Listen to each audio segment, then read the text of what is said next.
I need to tell you something that still keeps me awake at night. Something so twisted and unbelievable that even now, 2 years later, I struggle to accept it actually happened to me. My name is David, and I destroyed my own life with a single text message. Or at least, that's what I believed for a very long time. The truth, when it finally came out, was so much worse than anything I could have imagined. Because the person I trusted most in this world, the one I confided everything to, was systematically dismantling my entire existence, one screenshot at a time. Let me take you back to where it all started, back when my life was something I actually recognized 3 years ago. I had what most people would call a perfect life. I was 34, married to Lauren for 7 years, and we had 2 beautiful kids, Emma, who was 5, and Jake, who had just turned 3. We lived in a modest but comfortable house in the suburbs of Portland, the kind of place where neighbors knew each other's names and kids still played in the streets until the streetlights came on. I worked as a software engineer at a mid-sized tech company, pulling in decent money, enough that Lauren could stay home with the kids like she wanted. But more than any of that, I had Marcus. Marcus Chin had been my best friend since college. We met freshman year when we were randomly assigned as roommates. And from that first week, we just clicked. He was the brother I never had. The guy who knew every stupid thing I'd ever done, every fear I'd ever had, every dream I'd ever chased. When I proposed to Lauren, Marcus was my best man. When Emma was born, he was the first person outside our families to hold her. We talked every single day, sometimes for hours. Text messages, phone calls, gaming sessions online. Our friendship was constant, unshakable. Or so I thought. My marriage to Lauren had been solid for years. The kind of relationship that wasn't fireworks and passion every single day, but was comfortable, stable, built on trust and history. We'd grown up together in a sense. We met when we were 25, both of us still figuring out who we were. She was a graphic designer, creative and spontaneous, where I was analytical and structured. We balanced each other out perfectly. But somewhere around year 6, things started to feel different. Not bad exactly, just different. The conversations became more about logistics. Who's picking up Jake from daycare? Did you pay the electric bill? We need to schedule Emma's dentist appointment. The spontaneity faded. Our date nights became less frequent. And when they did happen, we'd spend them on our phones, scrolling mindlessly, occasionally showing each other memes. I told myself this was normal. This was what marriage became after kids, after mortgages, after life got real and complicated. Everyone said the passion fades, that you have to work at it. And we were working at it, or at least I thought we were. Then I met someone at work who reminded me what it felt like to be excited about talking to someone. Her name was Rachel. She started at our company about 8 months before everything fell apart, hired as a project manager for our division. She was 31, sharp as hell, with this infectious laugh that could fill a whole conference room. We were assigned to the same project team, which meant daily meetings, collaborative work sessions, lots of late nights, finishing presentations, and debugging code. And we clicked. God, did we click? It started innocently enough. Were conversations that drifted into personal territory. She'd mention a movie she saw. I'd recommend a book. We discovered we both loved hiking. Both had complicated relationships with our parents. Both felt like we were constantly pretending to be more adult than we actually felt. The conversations moved from Slack during work hours to text messages in the evenings. Nothing inappropriate, just connection. The kind of easy, exciting connection I realized I'd been missing. I never touched her. I never even told her I was attracted to her, though looking back, I'm sure she knew. I definitely knew I was playing with fire, dancing right up to a line I swore I'd never cross. But I told myself it was harmless. I was allowed to have friends. I was allowed to enjoy someone's company. It didn't mean anything, except it did mean something, and I knew it. And the guilt started eating me alive. That's when I made my first mistake. I told Marcus about it. It was a Thursday night, around 11 p.m. Lauren had gone to bed early with a headache, the kids were asleep, and I was sitting in my home office, my mind spinning in circles. I pulled out my phone and opened my chat with Marcus. I told him I needed to talk about something weighing on me. And then I told him everything. I typed it all out in a long, rambling confession.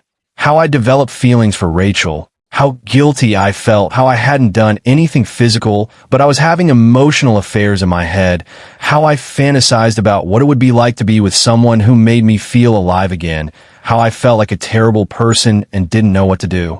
I told him I loved Lauren, that I didn't want to blow up my family, but that I was so confused and felt so lost. I told him I missed feeling excited about coming home, that sometimes I'd sit in my car in the driveway for 10 minutes before going inside, just to avoid the monotony. I told him I was ashamed of these feelings and didn't know who else to talk to. Marcus was amazing about it. He didn't judge me. He said what I was feeling was natural, that attraction doesn't just disappear when you get married, that the fact I was being honest about it meant I was a good person trying to do the right thing. He told me to take some space from Rachel, to reinvest in my marriage, to maybe suggest couples counseling to Lauren to reconnect. He told me I wasn't a bad guy for feeling this way, that I was human, that the fact I wasn't acting on it showed my character. He said this was a fork in the road moment, and I needed to choose my family, choose Lauren, and that future me would thank me. I felt so much better after that conversation, like I'd lanced a wound and could finally breathe again. I made a decision that night to pull back from Rachel, to put up professional boundaries, and to really work on my marriage. And for a few weeks, I did exactly that. I suggested to Lauren that we do a weekly date night, just the two of us. I cut way back on my texting with Rachel, keeping everything strictly professional. I was present with my kids, coaching Emma's soccer team, reading bedtime stories with real enthusiasm instead of just going through the motions. Things felt like they were getting better. And then, on a random Tuesday afternoon, my entire world exploded in a way I never could have prepared for. I was at work, in the middle of a product meeting, when my phone started buzzing incessantly. I ignored it first, but after the fifth buzz in 2 minutes, I glanced down. 3 missed calls from Lauren. 7 text messages, all in caps. My stomach dropped so fast, I thought I might vomit right there in the conference room. I excused myself, stumbled to the bathroom, locked myself in a stall, and called Lauren with shaking hands. She answered on the first ring, and I could immediately tell she'd been crying. But these weren't sad tears. These were fury tears, the kind that made her voice shake with rage. She demanded to know how long I'd been sleeping with Rachel. I tried to explain I wasn't, that I hadn't, but she cut me off screaming that she'd seen everything. The messages, everything I'd said to Marcus, about how she was boring, how I sat in the car to avoid her, how I fantasized about being with someone else. Everything. She'd seen all of it. The bathroom tilted around me. I asked what she was talking about. She told me someone had sent her screenshots of my entire conversation with Marcus. Everything I'd said about Rachel, about our marriage, about her. She asked how I could do this to her. My mind was racing, trying to piece together what was happening. I tried to explain that I'd had a conversation with Marcus about some feelings I was having, but I never acted on anything, that I was trying to work through it. She told me she didn't want to hear it, that I'd been having an emotional affair, and the only reason I didn't make it physical was because I didn't have a chance yet. She said it was humiliating that someone out there knew my husband was in love with someone else. I tried to tell her I wasn't in love with Rachel, but she cut me off and told me to get out. She said when I came home that day, I needed to pack a bag. She needed space to think and couldn't even look at me. She hung up. I sat on that toilet in a fugue state for what felt like hours, but was probably only 10 minutes. My brain couldn't process what had just happened. Someone had sent Lauren screenshots of my private conversation with Marcus. But who? And why? My hands were still shaking when I pulled up my chat with Marcus. I told him what had just happened, asked what was going on. He responded immediately, asking if I was serious, wanting to know who would do that. I asked if he'd shown anyone or screenshot it and sent it to someone. He swore he would never, that the conversation was between us, that he didn't understand how this happened. I asked if his phone could have been hacked. He said maybe, that he didn't know. He apologized, said it was insane. I told him Lauren thought I was cheating and had told me to move out. He told me to go home and talk to her face to face, to explain that I never actually did anything, to show her I was coming to him for advice because I was trying to do the right thing. He said she'd understand, but she didn't understand.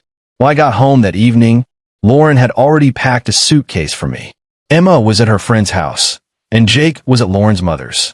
She didn't even let me all the way through the door. She told me she didn't want to hear my excuses, that she'd had all day to read those messages over and over. I told Marcus I wasn't happy with her, that I fantasized about being with Rachel, that coming home felt like a chore. She said that wasn't just talking, it was betrayal. I tried everything. I begged. I cried. I told her I'd go to counseling, that I'd quit my job, that I'd do anything. But she was done listening. That night, I checked into a Holiday Inn 3 miles from our house, and I sat on the edge of that scratchy hotel bed, my mind reeling, trying to figure out how my private conversation had been exposed. And that's when the first seed of suspicion took root in my mind, a dark, terrible thought I immediately tried to dismiss.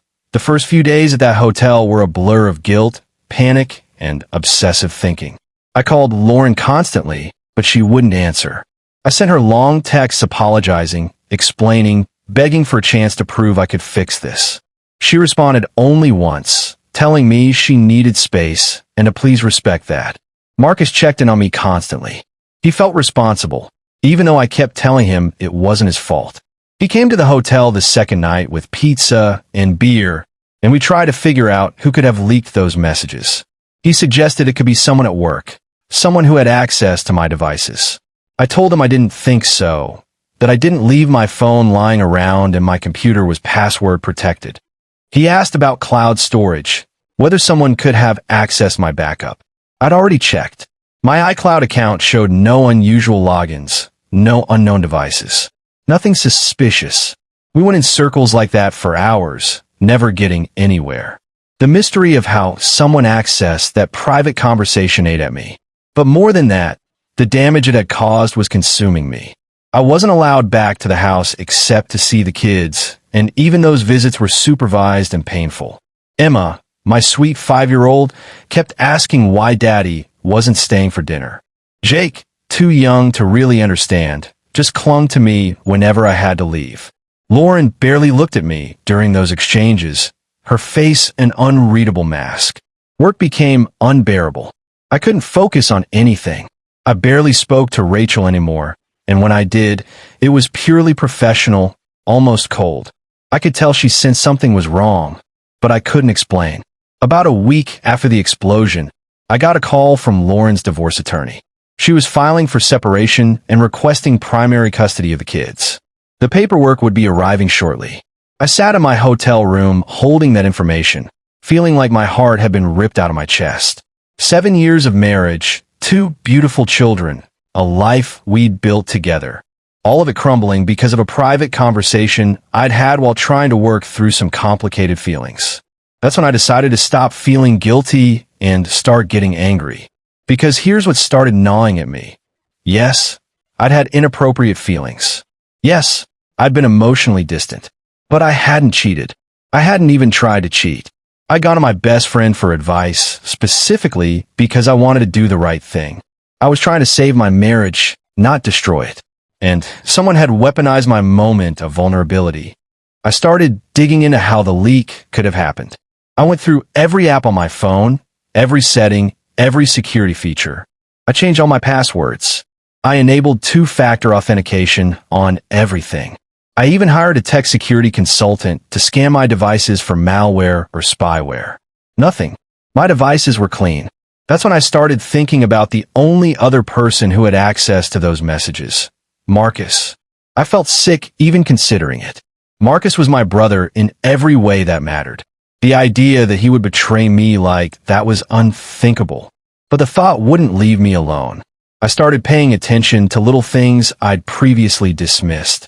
Like how Marcus had seemed almost too eager to help me figure out who leaked the messages.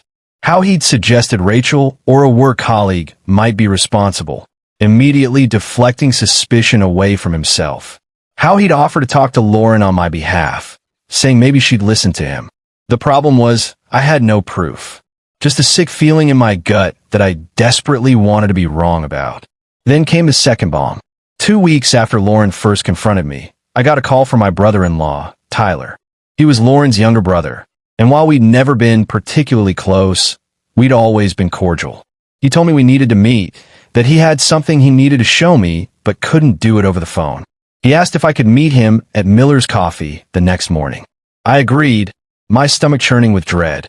Tyler was already there when I arrived, sitting at a corner table with his laptop open in front of him. He looked uncomfortable, fidgeting with his coffee cup. He told me he didn't even know how to say it, so he was just going to show me. He turned his laptop toward me. On the screen was a Reddit post from a throwaway account, posted in a relationship advice subreddit 3 weeks before my conversation with Marcus. The post was titled, "My best friend is developing feelings for a coworker. Should I tell his wife?" I started reading, my heart pounding. The post described a best friend called D, who'd been married for 7 years with 2 kids. Recently, he'd been getting really close with a woman at work. He hadn't done anything physical yet, but he'd admitted to having feelings for her, and that his marriage felt stale. The poster said D mentioned sitting in his car before going home to avoid his wife. The poster was worried D was headed down a path that would destroy his family and wondered if he should tell the wife. The post had over 300 comments. Most of them said the same thing, tell the wife. She deserves to know. I looked up at Tyler, unable to form words. He told me quietly that the post was from 3 weeks ago, 1 week before my conversation with Marcus.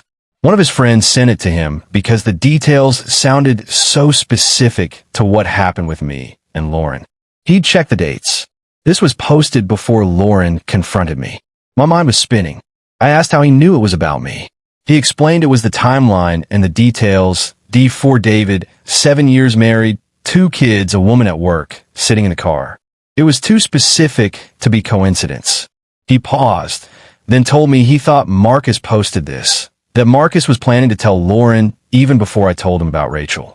I said it didn't make sense, but even as the words left my mouth, I could feel the terrible logic of it clicking into place. Tyler leaned back and told me to look at the account history. Tyler navigated to the throwaway account's profile. It had only posted that one question, but there was a comment history. I started scrolling through it, and what I found made my blood run cold. In other threads, this same account had been commenting for months, talking about living in Portland, working in tech, having a best friend since college who was married with kids. The account mentioned specific details about restaurants Marcus and I had been to, inside jokes that only Marcus would know. This was Marcus's account. There was no doubt in my mind. I asked why he would post this before I even told him about Rachel, though I was starting to form a horrible theory. Tyler looked at me with something like pity and told me he thought Marcus knew about Rachel before I told him. He thought Marcus was watching my relationship with her and waiting for me to slip up. And when I finally came to him for advice, Marcus used it against me. Tyler said there was one more thing. He'd shown this Reddit post to Lauren the day before. She'd told him that the email with the screenshots came from a burner account, completely untraceable. But the email also included a message that said something like, "You deserve to know what your husband really thinks about you.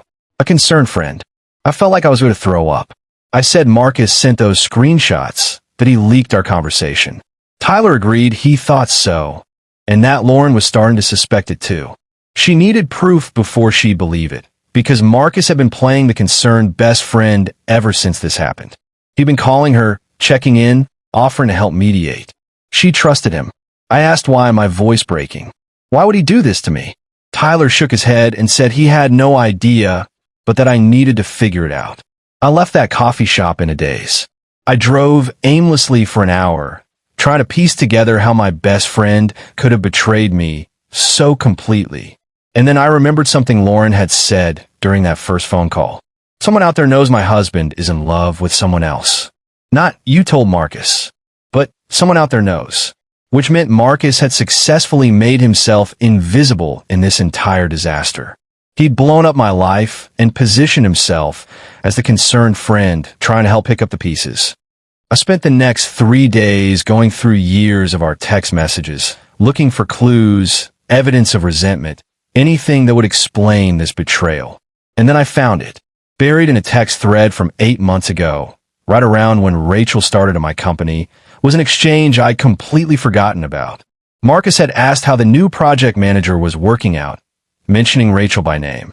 I told him she was great, super sharp, really easy to work with. He'd mentioned that Lauren said I'd been staying late at the office more often, asking if it was project crunch time. I confirmed it was, saying Rachel had been a huge help. Marcus had responded telling me not to work too hard because I had a family at home. At the time, I'd read it as friendly concern. Now, rereading it with new context, I could see something else. Marcus fishing for information. Planting seeds. I kept scrolling and found more. Little comments over the months, always innocent on the surface, but subtly probing about Rachel, about my marriage, about whether I was happy. He'd been laying groundwork for months, waiting for me to crack. But why? I was so deep in my obsessive research that I almost missed the knock on my hotel room door. It was 9 p.m. on a Saturday. I opened the door expecting hotel staff. It was Lauren. She stood in the hallway, her face puffy from crying, arms wrapped around herself. She asked if she could come in. I stepped aside wordlessly, my heart hammering. She walked in and sat on the edge of the bed. She told me quietly that Tyler had told her about the Reddit post. She said she didn't want to believe it. She'd been calling Marcus for days, trying to make sense of it, and he kept insisting he didn't know how those messages leaked. I told her he was lying. I said I didn't have concrete proof yet, but I knew it was him. He'd posted that Reddit thread before I even told him about Rachel. He was setting this up. She asked desperately why. Why would he destroy my life? And that's when the final, horrible piece clicked into place. I whispered that it was because he wanted her. Lauren's head snapped up, her eyes wide. She asked what I meant. I told her to think about it. Marcus had always been around. Always. Every birthday, every holiday, every major life event. He was godfather to Emma. He talked to her almost as much as he talked to me. I asked when the last time was that Marcus had a serious relationship. She was silent, her face pale. I continued. I told her Marcus had been in love with her for years. He'd been waiting, watching for any weakness in our marriage, any crack he could exploit. And when I developed feelings for Rachel and came to him for help, he saw his chance. He could destroy me, position himself as the hero, and swoop in to comfort her when I was gone. Lauren breathed that it was insane, but I could see in her eyes that she was running through her own memories. I asked if it was insane. Had Marcus been supportive since all this happened? Checking in on her? Offering to help with the kids? Telling her she deserved better than me? Her silence was answer enough. I told her Marcus tried to steal my life. The next 48 hours were a blur of confrontation, revelation, and heartbreak that I wouldn't wish on anyone. Lauren and I decided we needed direct proof before we accused Marcus. We couldn't just go on theory and circumstantial evidence, no matter how damning it looked. So we did something I still feel guilty about. We set a trap. Lauren called Marcus and told him she was filing for divorce, that she was done with me completely, that she needed someone she could trust to talk her through next steps. She asked if he could come over to the house that evening to help her figure out custody arrangements. He said yes immediately. Of course he did. Lauren and I set up her laptop in the kitchen with the camera recording, hidden behind some cookbooks on the counter. Then I left the house and parked down the street, waiting for Marcus to arrive while listening through Lauren's phone on speakerphone mode in her pocket. Marcus showed up exactly on time, bringing wine and takeout Thai food, Lauren's favorite. I listened as he came in, heard the sounds of hugs, his voice full of concern and comfort. They sat in the living room, and Lauren fed him the story we'd prepared. She was devastated. She felt betrayed. She couldn't believe I'd been having an emotional affair. She didn't know if she could ever trust again. And Marcus ate it up, his voice dripping with sympathy. He told her she deserved so much better, that I'd taken her for granted, that I didn't see what I had. Lauren played her part perfectly, saying she just didn't understand how it got to this point.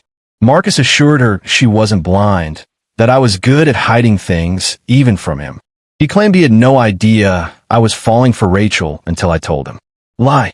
Lauren continued that he'd been such a good friend through all of this. She said I'd been so focused on myself, on my guilt, but that he'd been there for her. Marcus told her he'd always be there for her. I could hear something shift in his tone. Something darker, more possessive. He said she and the kids were family to him.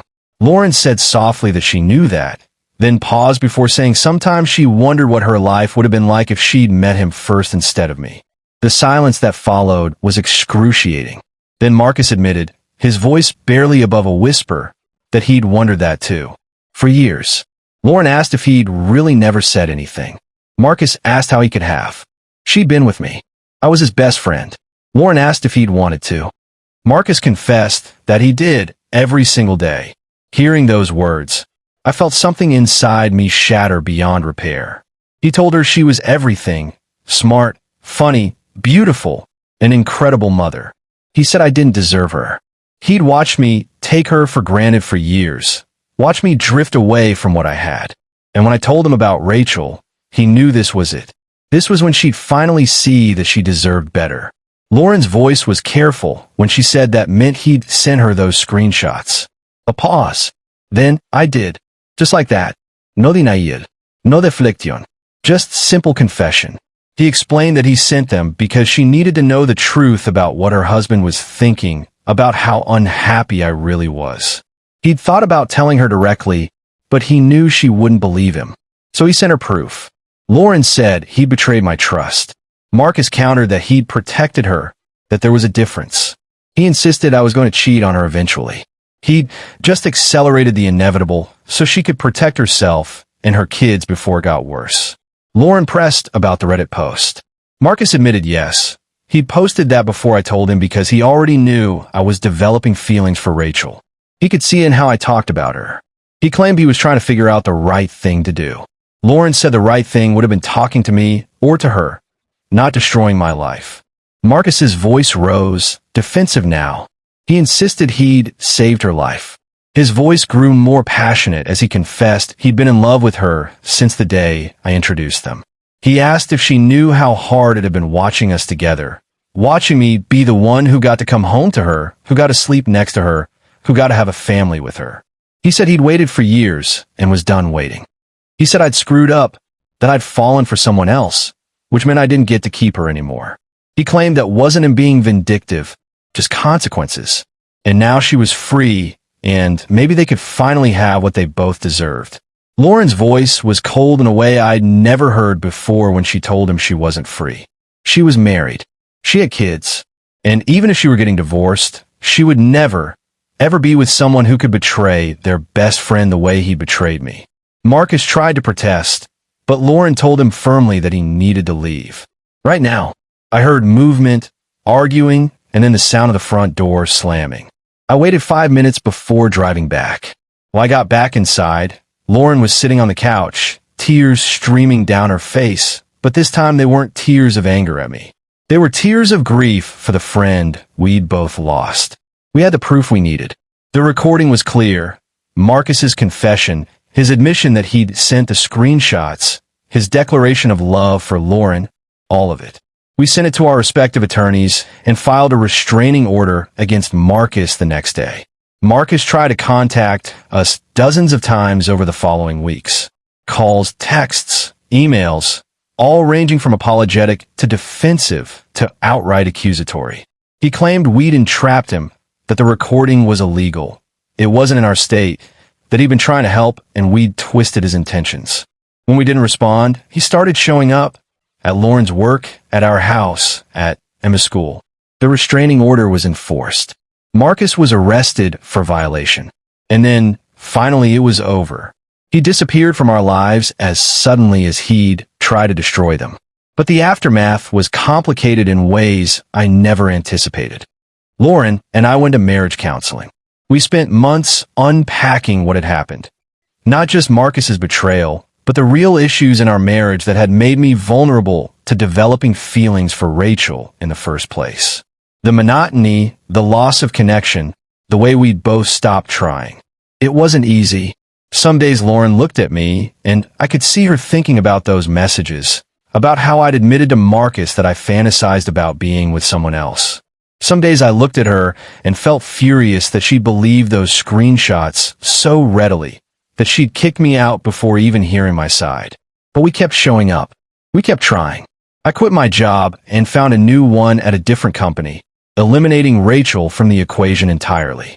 Not because I was still attracted to her, that had died the moment my life exploded, but because Lauren needed me to, and I understood why. That bridge needed to be completely burned for us to rebuild. Slowly, painfully, we started to heal. We moved to a new house in a different neighborhood, someplace without memories of Marcus everywhere we looked. We established new routines, new traditions, new ways of connecting that didn't involve phones or screens or distractions. We learned how to talk to each other again about real things, fears, dreams, disappointments, not just logistics.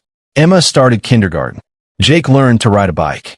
Life continued, and gradually, the wound Marcus left behind began to scar over. But here's what haunts me most, what I need you to understand. The worst betrayals don't come from strangers or enemies. They come from the people you trust most, the ones who have access to your vulnerable moments, your private confessions, your unguarded thoughts. Marcus didn't just leak a conversation.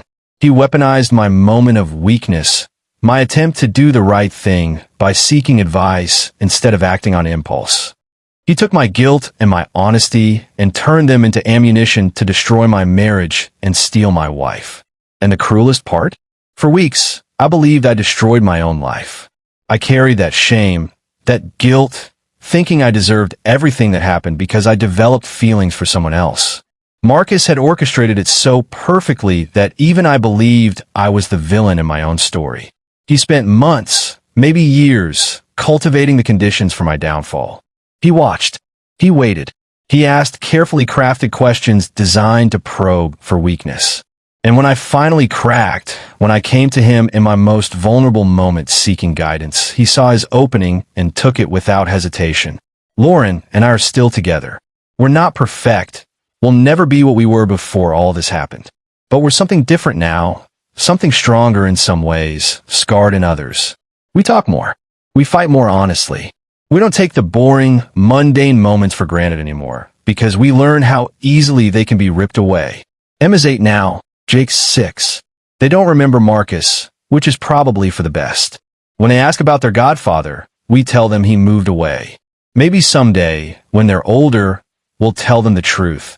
That sometimes the people who claim to love you the most can hurt you the worst. I still wonder sometimes what Marcus's endgame was. Did he really think Lauren would fall into his arms after he destroyed our marriage? Did he believe his own justifications, convince himself he was doing the right thing? Or was it pure jealousy and obsession, years of resentment finally boiling over? I'll never know. I'll never get those answers. And I've had to make peace with that. But here's what keeps me up at night. What I want you to take away from this nightmare. Your secrets are only as safe as the people you tell them to. And sometimes, the person you trust most is the one you should fear. I thought I was confiding in my best friend. I thought I was doing the responsible thing by talking through my feelings instead of acting on them. I thought I was protecting my marriage. But I was actually handing a loaded gun to someone who'd been waiting years for the chance to pull the trigger. So when you're struggling, when you're confused, when you need advice about something that could change your life, choose carefully who you trust with that vulnerability.